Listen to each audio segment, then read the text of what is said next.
Ambassador, welcome to the program. Thank you. I'm delighted to be here. So we're here in the heart of the matter. This is a grain milling processor here. It's a vital part of this country's export, vital for people's food supply around the world. Do you believe that it will be, the deal will be renewed mid-November? And what do you make of Putin, that he came back into the deal after threatening to exit it?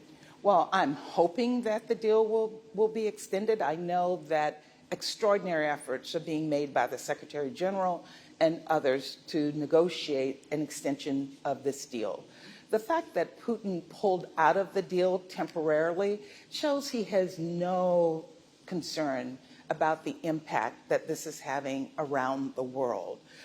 He sent shocks around the world when he did this. He got tremendous pressure from everyone, and he came back into, he had no choice but to come back into the deal. But again, I think it shows that he really does not care about the people his unprovoked war is impacting. And yet, just on that, this is one of the rare areas of cooperation in this vicious war, and also prisoner exchange is a rare area of cooperation. People maybe don't focus on that so much. Does that give you any hope or grounds for an ability to discuss with them when you're in the Security Council on the bigger issue? I think what we've seen in the Security Council by the Russians is a total lack of sensitivity, a total lack of cooperation. They have used the Security Council to push forward their negative and narrative, their misinformation, their attacks on the people of Ukraine. We have used the Council to isolate them, to condemn them, and taken it as well to the General Assembly, where they have been roundly condemned.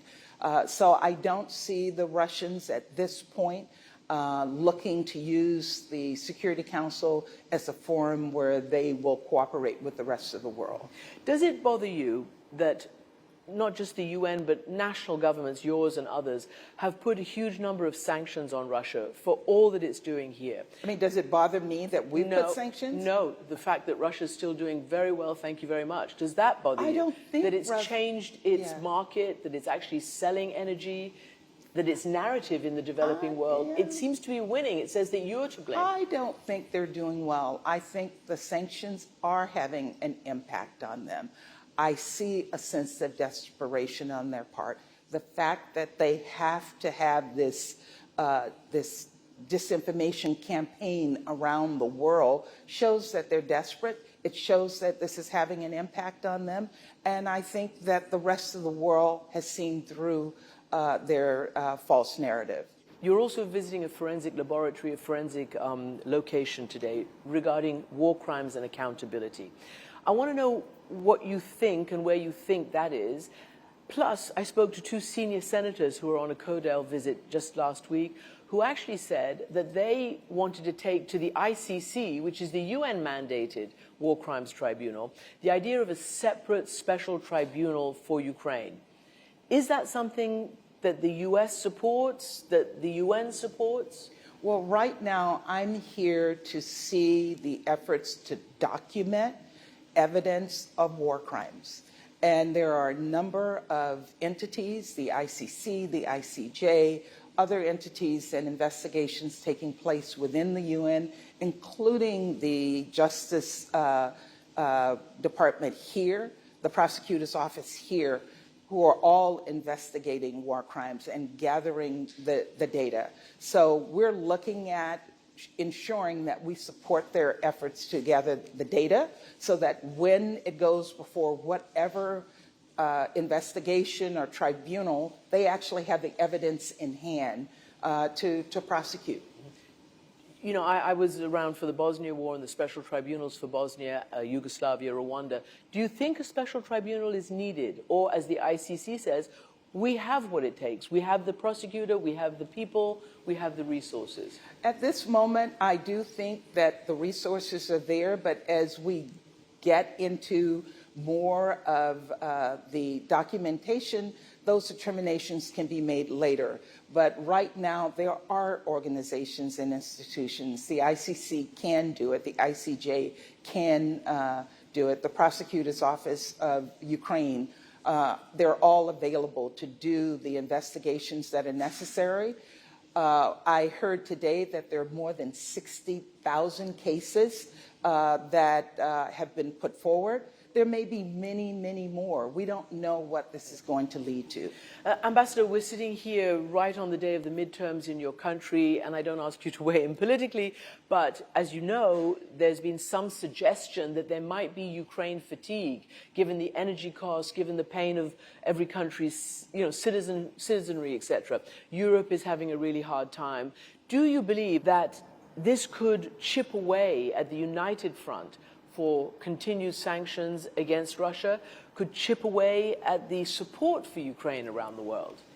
Christiane, we have been unified from day one, and we've not seen any cracks in that unity. Europe is unified, NATO is unified. We've had bipartisan support in the United States for support for Ukraine. Our support is unwavering, and we will continue to be unified until Ukraine wins this war and Russia takes their troops out of Ukraine. So we're in a grain processing silo, so why don't we just have the atmospherics for a few seconds? Yes. It's okay. All right. On that level, we understand National Security Advisor Jake Sullivan was in town a few days ago, and we understand that the United States is trying to persuade the president who you're going to visit, President Zelensky, to at least sound willing for some kind of negotiations with Russia. Do you believe right now that the United States should be pushing negotiations? I know the US says Ukraine with Ukraine and not without Ukraine, but do you believe that that moment has come to try to get all parties around a negotiating table? Look, the international community wants justice for the people of Ukraine. And any negotiations that take place have to take place with Ukraine in the driver's seat.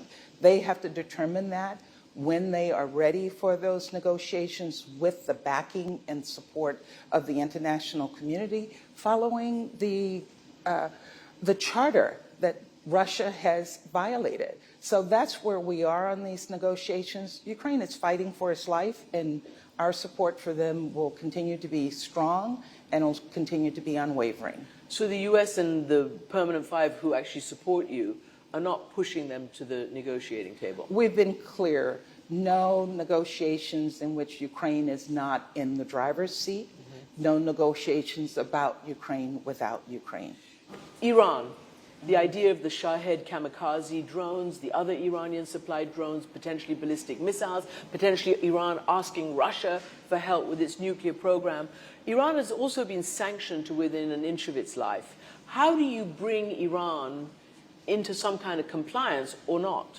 Look, Iran providing drones to Russia break Security Council violations. Russia receiving those drones have broken a Security Council resolution.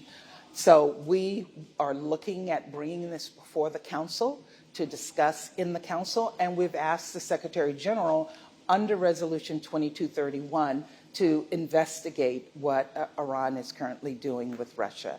They are providing drones that are attacking civilian infrastructure in Ukraine, and it's unacceptable. Do you buy their version of it? The foreign minister saying we sold as part of a defense deal before the war. We've seen evidence of those drones being provided since the war started. They know that, the Russians know it, and we do. And on the women's movement there, Europe is looking to sanction all those parliamentarians who have suggested harsh prosecution for women protesters. What will the Security Council do, if anything? Well, you may know that last week with the Albanians, we hosted what was called an ARIA formula discussion about Iran, and we brought the Security Council and a number of member states into the room to really discuss what is happening there, to show our support for the Iranian women, to show our condemnation of Iran. And I think the Iranians heard that loudly and clearly, because we started hearing from our colleagues that they were reaching out to them, discouraging them from participating in this meeting. And we will continue to raise this in New York, in the Council, and elsewhere in the Human Rights Council until Iran stops their brutal attacks on women in Iran. Which pretty much puts a nuclear deal kind of off the table for the moment. We're right now focused on what they are doing in terms of attacking women, and what they're doing in terms of providing wherewithal for Russia to attack civilian infrastructure here in Ukraine. Ambassador, thank you very much indeed. Thank you.